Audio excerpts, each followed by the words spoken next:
আকাশ সেই ঝুড়িটাকে স্পর্শ করলো। গুহার ভিতরে থেকে একটা কণ্ঠস্বর শোনা গেল। থামো, এটাকে ছোঁয়ার চেষ্টা করো না। এই কণ্ঠস্বর শুনে আকাশ পিছিয়ে গেল। তখনই গুহার ভেতর থেকে এক জিন প্রকাশ পেল। কে তুমি, আর আমার গুহায় কি করছো?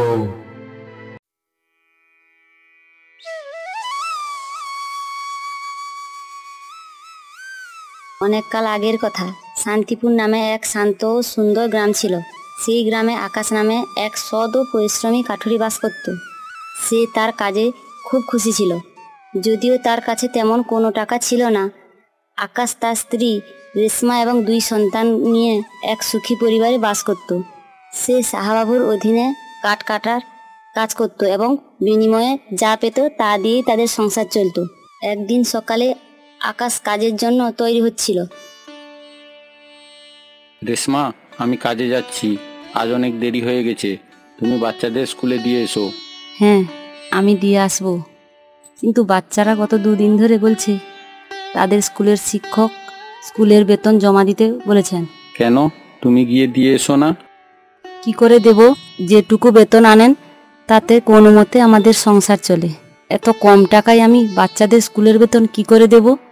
শোনো, একটা কথা আমি তোমাকে স্পষ্ট করে বলছি, তুমি সাহাবাবুর কাছে বেতন বাড়ানোর কথা বলো। দিন দিন খরচ বাড়ছে, বাজারে সবজির দাম আকাশ ছুঁয়েছে। এখন বাচ্চাদের পড়াশুনো আর সংসারের এত খরচ, এই কম টাকায় কিভাবে চলবে? ঠিক আছে, আজই আমি সাহাবাবুর কাছে বেতন বাড়ানোর কথা বলবো। এই বলে আকাশ চলে গেল। পথে অন্যান্য কাঠুরেদের সঙ্গে তার দেখা হলো। তাদের মধ্যে একজন হরিয়া, আকাশের বন্ধু। আরে ভাই, আজ তো বেতন দেওয়ার দিন। দেখো, শাহবাবু নিশ্চয়ই কোনো ঝামেলা করবেন। সবসময় কোনো না কোনো অজুহাতে বেতন কমিয়ে দেন। আগের বার তো আমার অর্ধেক বেতন কেটে নিয়েছিলেন। হ্যাঁ ভাই হরিয়া, তুমি ঠিকই বলছো। সাহাবাবু একজন চালাক আর লোভী মানুষ। তিনি দ্বিগুণ কাজ করিয়েও পুরো টাকা দেন না। হে ভগবান, এইবার সাহাবাবু যেন পুরো বেতনটা দেন। বাচ্চাদের স্কুলের বেতন জমা দিতে হবে।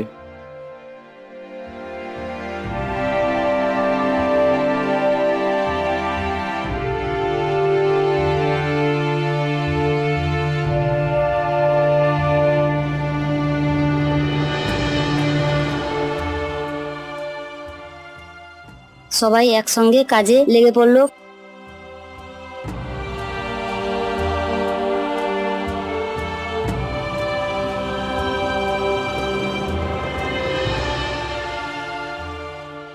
কাজ শেষে তারা সাহাবাবুর কাছে এলো।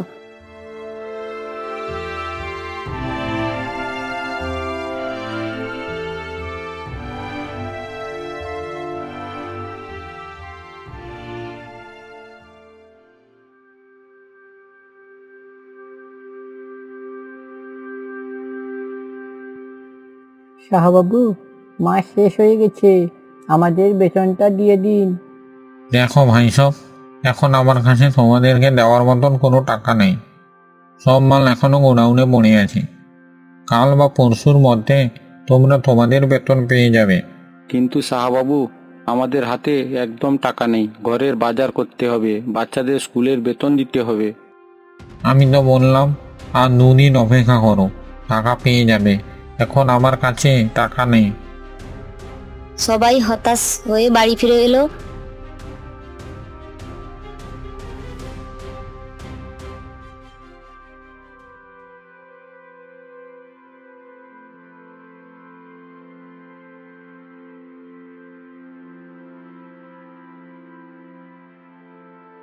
কি হলো, এবার কত টাকা পেলে? রেশমা, এখনো কোনো টাকা পাইনি। সাহাবাবু বলেছেন 2 দিনের মধ্যে টাকা দিয়ে দেবেন। বেতন পাওনি? তুমি তো জানো বাচ্চাদের স্কুলের বেতন দিতে হবে।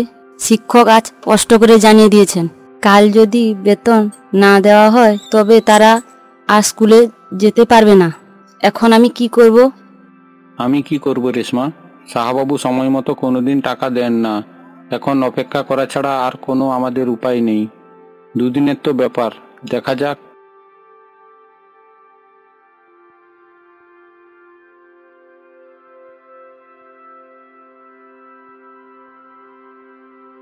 এই নে হরিয়া, তোর এই মাসের বেতন।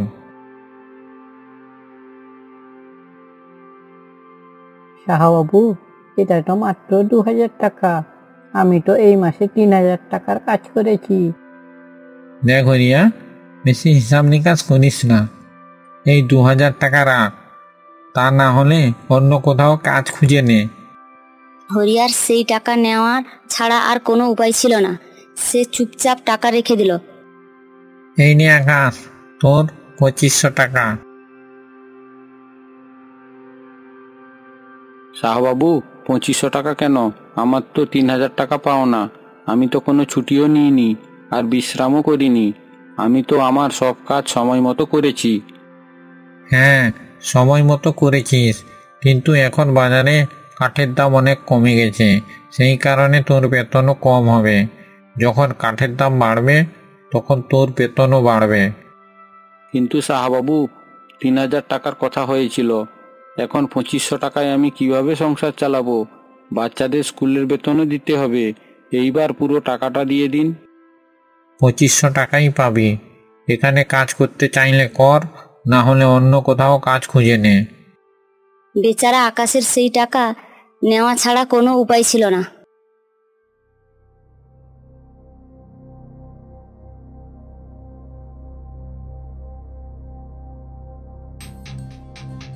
আরে ভাই, এই সাহাবাবু একজন বেঈমান লোক।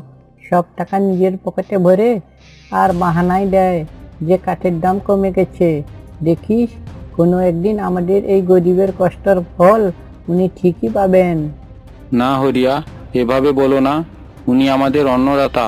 শেষ পর্যন্ত ওনার জন্যই তো আমাদের সংসার চলছে। কিসের অন্নদাতা? পুরো পরিশ্রমের টাকাও দেন না। পুরো মাস পরিশ্রম করে কি পাই? মাত্র 2500 টাকা। এতে সংসার কি করে চলবে?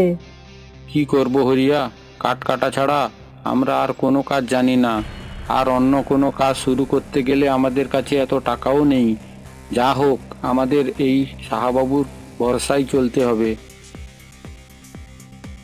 কিছুক্ষণ কথা বলার পর তারা বাড়ির পথে রওনা দিল।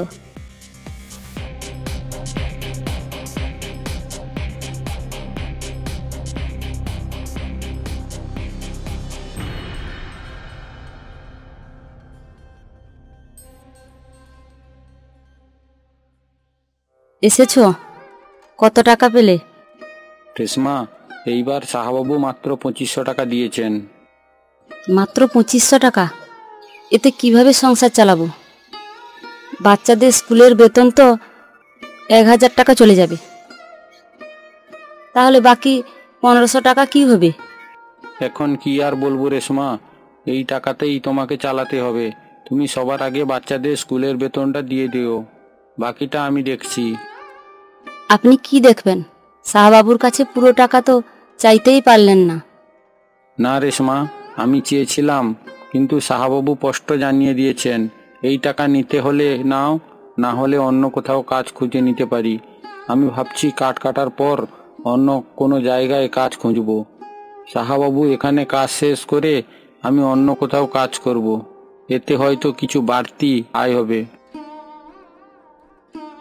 এই বলে আকাশ কাজে চলে গেল।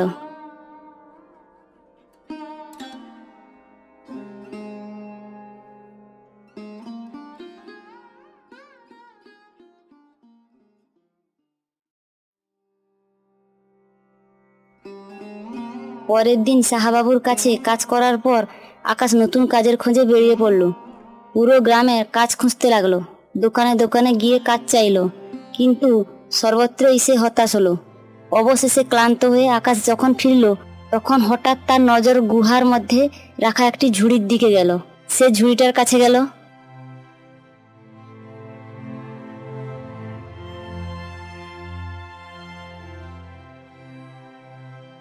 এটা কেমন গুহা? এই ঝুড়িটাই বা এখানে কেন পড়ে আছে? এটাকে বাড়ি নিয়ে যাই, কিছু জিনিস রাখার কাজে আসবে। আকাশ সেই ঝুড়িটাকে স্পর্শ করলো। গুহার ভিতরে থেকে একটা কণ্ঠস্বর শোনা গেল। থামো, এটাকে ছোঁয়ার চেষ্টা করো না। এই কণ্ঠস্বর শুনে আকাশ পিছিয়ে গেল। তখনই গুহার ভেতর থেকে এক জিন প্রকাশ পেল। কে তুমি, আর আমার গুহায় কি করছো? আমাকে ক্ষমা করুন, আপনি যেই হন না কেন, আমি কাজের খোঁজে এদিক ওদিক ঘুরছিলাম, তখনই এই ঝুড়িটার দিকে নজর গেল। আমাকে ক্ষমা করুন, আমি ভেবেছিলাম এটা কারণ নয়, তাই এটাকে ছুঁয়েছিলাম। আকাশ, তোমার ভয় পাওয়ার কোনো দরকার নেই। আমি তোমার সম্পর্কে সব জানি। যার উপর আমার নজর একবার পড়ে, আমি তার অতীত দেখতে পাই। কিন্তু আপনি কে? আপনাকে এত অদ্ভুত দেখাচ্ছে কেন? আপনার পরিচয় দিন। আমি একজন জিন। আমি বহু বছর ধরে এই গুহা রক্ষা করছি। এই গুহাটি আমার পূর্বপুরুষদের। এই গুহায় শুধু সেই মানুষই প্রবেশ করতে পারে যার মন সম্পূর্ণ পবিত্র। যদি তুমি অপবিত্র হতে, তাহলে কখনোই এখানে ঢুকতে পারতে না। তুমি একজন সৎ মানুষ, তাই এই গুহায় ঢুকতে পেরেছ এবং এই ঝুড়িটাকে স্পর্শ করতে পেরেছ। এখন যেহেতু তুমি এটাকে শুনেছ, তাই এই ঝুড়িটি তোমারই। না, আমার এই ঝুড়িটা চাই না, আমি শুধু দেখছিলাম। ভয় পেও না আকাশ, তুমি এই ঝুড়িটি নিয়ে যাও। এটি কোনো সাধারণ ঝুড়ি নয়, এটি একটি জাদুকরি ঝুড়ি। জাদুকরি ঝুড়ি? আমাদের ঠাকুমা যে গল্প শোনাতেন, এটা কি সেই জাদুকরি ঝুড়ি, যেই ঝুড়ি সবার ইচ্ছে পূরণ করে? হ্যাঁ আকাশ, এটি সেই জাদুকরি ঝুড়ি। এখন থেকে তুমি এর মালিক। এটি ব্যবহার করে তুমি তোমার অবস্থার উন্নতি করতে পারবে। কিন্তু মনে রাখবে, এই ঝুড়িটি তুমি যা একবার রাখবে, সেই জিনিসটাই বারবার রাখতে পারবে। এর বাইরে অন্য কোনো জিনিস রাখতে পারবে না। যদি তুমি তা করো, তারপর তোমাকে ভোগ করতে হবে। আমার এই কথা সবসময় মনে রাখো। ভেবে চিনতে কোনো লোভ না করে কেবল সেই জিনিসটাই রাখবে যেটা তোমার প্রয়োজন। আকাশ সেই ঝুড়িটি নিয়ে বাড়ি ফিরে এলো।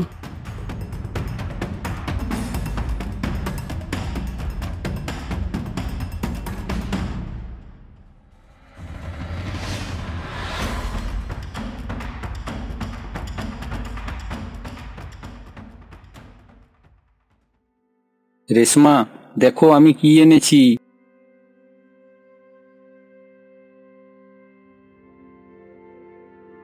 কি এনেছেন? শুধু একটা ঝুড়ি? আগে বলুন, কাজের সন্ধানে গিয়েছিলেন, কোনো কাজ পেলেন না? না রেশমা, আমার পুরো কথাটা তো শোনো।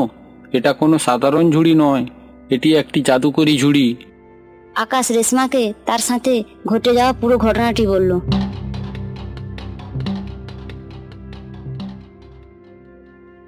তাহলে আপনার কথা অনুযায়ী এই ঝুড়িতে আমাদের এমন কিছু রাখতে হবে যার প্রয়োজন আমাদের সবচেয়ে বেশি। হ্যাঁ রেশমা, আমাদের ভেবেচিন্তে এতে কিছু রাখতে হবে। আকাশ কিছুক্ষণ ভাবলো, তারপর তার মনে পড়ল সে একবার রেশমাকে একটি চন্দন কাঠ দিয়েছিল। রেশমা, মনে আছে একবার আমি জঙ্গলে কাঠ কাটতে গিয়ে একটি চন্দন কাঠ পেয়েছিলাম, আর সেটা তোমাকে এনে দিয়েছিলাম? হ্যাঁ, মনে আছে। তাহলে তুমি সেই চন্দন কাঠটা নিয়ে এসো। আমরা সেই কাঠটা এতে রাখবো, আর সেই কাঠ দিয়ে একটা ব্যবসা শুরু করব।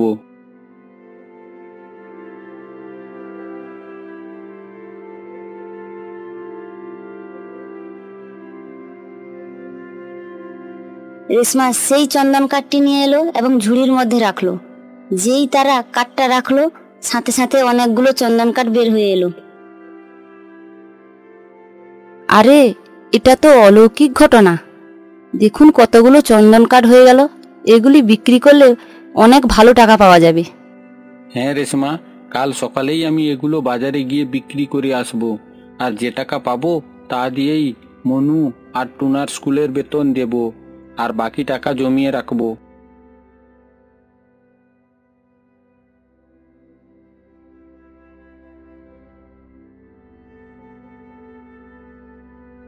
পরের দিন আকাশ সাহাবাবুর কাজে না গিয়ে চন্দন কাঠ বিক্রি করতে বাজারে গেল। সে কম দামে কাঠ বিক্রি করলো। সাধারণ মানুষ থেকে শুরু করে বড় ব্যবসায়ীরাও তার থেকে কাঠ কিনতে লাগলো।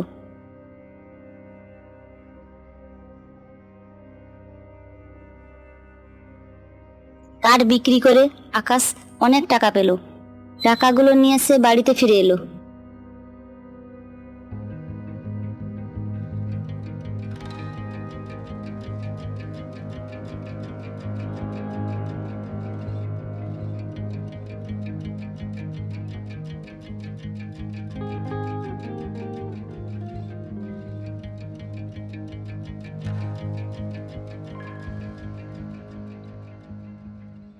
রেশমা, দেখো এই কাঠগুলো বিক্রি করে কত টাকা পেয়েছি।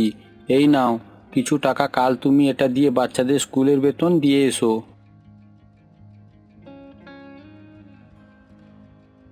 তোমার কাছে তো এখন জাদুকরি ঝুড়ি আছে, তাহলে সেই সাহাবাবুর কাছে কাজ করার কি দরকার? হ্যাঁ রেশমা, আমি সাহাবাবুর কাছে কাজ করতে যাচ্ছি না। আমি বরং এখানে যে অন্য কাঠুরেরা ছিল তাদের এই সুখবরটা দিতে যাচ্ছি। কারণ সাহাবাবুর জন্য আমরা কত কষ্ট পেয়েছি, তাই যদি আমরা ভালো হই তাহলে কেন আমি তাদের ভালো করব না? তারা সবাই খুব সৎ আর পরিশ্রমী। তারা খুব পরিশ্রম করে কাজ করে, কিন্তু সাহাবাবু তাদের পরিশ্রমের সঠিক মূল্য দেন না। তাই আমি ভাবলাম কেন না আমি তাদের আমার এই নতুন কাজে যোগ করে নিই। তোমার কথা একদম ঠিক। যদি তোমরা সবাই মিলেমিশে কাজ করো তাহলে আমরা সবাই খুব তাড়াতাড়ি উন্নতি করতে পারবো।